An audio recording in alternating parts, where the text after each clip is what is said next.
بسم اللہ والصلاۃ والسلام علی رسول اللہ۔ ایک سوال ہمارے پاس ہے کہ امام نسائی رحمۃ اللہ علیہ نے کتاب الضعفاء میں لکھا ہے ابو حنیفہ لیس بالقوی فی الحدیث، امام اعظم ابو حنیفہ رحمۃ اللہ علیہ حدیث کے معاملے میں قوی اور مضبوط نہیں تھے۔ سب سے پہلی بات یاد رکھیں الصحابہ کلهم عدول، کہ تمام صحابہ عادل ہیں، اور یہ اس پر سب علماء کا اس بات پر اتفاق ہے، تمام صحابہ عادل ہیں، مطلب حدیث کو روایت کرنے میں کسی بھی صحابی پر جرح و تعدیل نہیں کی جائے گی، یہ قاعدہ ہے۔ اور اس کے علاوہ صحابی کے علاوہ، نبی کریم علیہ السلام کے صحابی کے علاوہ کوئی بھی بندہ ہو، کتنی بڑی سے بڑی ہستی ہے، اس پر جرح و تعدیل کی جائے گی۔ جرح و تعدیل کے قواعد اور ضوابط ہیں، ٹھیک ہے جی، یہ بالکل جرح و تعدیل کی جاتی ہے، یعنی اس کا نام نسب، اس نے کدھر سے تعلیم حاصل کی، کہاں پڑھتا رہا، اس کے معاملات کیا تھے، اس کے اندر فسق تھا یا نہیں تھا، یہ سارے جرح و تعدیل کے قواعد و ضوابط ہیں، بالکل کی جاتی ہے۔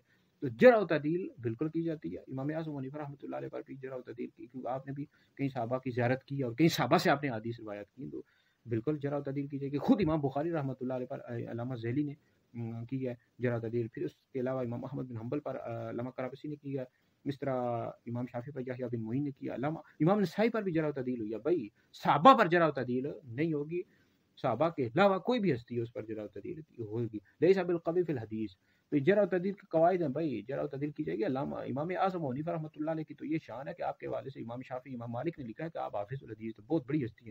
امام اعظم صاحب فقہ میں امام ہے، فقہ میں اس طرح حدیث میں بھی امام ہے، ٹھیک ہے جی۔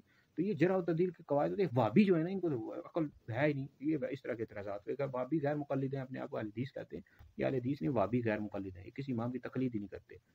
تو جتنے حضور کی ساری امت یہ کسی نہ کسی امام کی تقلید کرتی ہے، کوئی امام شافعی کی، امام مالک کی، امام احمد حنبل کی، امام اعظم کی، یہ جو وہابی ہیں غیر مقلد ہیں، اور یہ جو ہے کسی امام کی تقلید نہیں کرتے مسائل میں، تو اس طرح کے فضول اعتراض کرتے رہتے ہیں۔ بہرحال ان اعتراض کی ہرگز بھی کوئی گنجائش نہیں ہے۔